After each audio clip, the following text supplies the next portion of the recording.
இது பர்சனலாக எனக்கு நான் ஆல்ரெடி இது எதிர்பார்த்த விஷயம்தான். ரீசன் ஏன்னா இது எங்கேருந்து ஆரம்பிக்கணும்னா, இது ஒரு எண்டுலேருந்து நான் ஆரம்பிக்கிறேன். என்னன்னா மாஸ்டர் படத்துடைய ஆடியோ லான்ச். விஜய் அவருடைய ஒய்ஃப் மாஸ்டர் படத்துடைய ஆடியோ லான்ச் தான் லாஸ்ட் அட்டன் பண்ண ஃபங்க்ஷன். அதுக்கப்புறம் நடந்த ஆடியோ லான்ச் ஃபங்க்ஷன்லையும் சரி, இல்லை சக்ஸஸ் மீட்லையும் சரி, அவங்களோட ஒய்ஃப் அவர் கூட்டிகிட்டு வரலன்னு சொல்லலாம், இல்லை அவங்களோட ஒய்ஃப் வரலை அப்படின்றது மாதிரி கூட சொல்லலாம். லாஸ்ட்டாக அவருடைய படம் ஜனநாயகன், அந்த படத்துடைய ஆடியோ லான்ச்சுக்கும் விஜய் அவருடைய ஒய்ஃப் அட்டன் பண்ணலை அப்படின்ற மாதிரி ஒரு விஷயம் இருக்குது.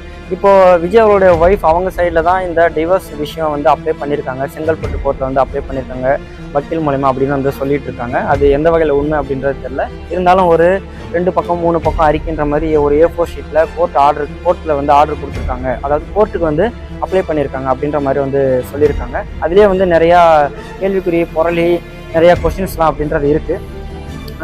அதில் என்ன கொஷின்ஸ் அப்படின்னா,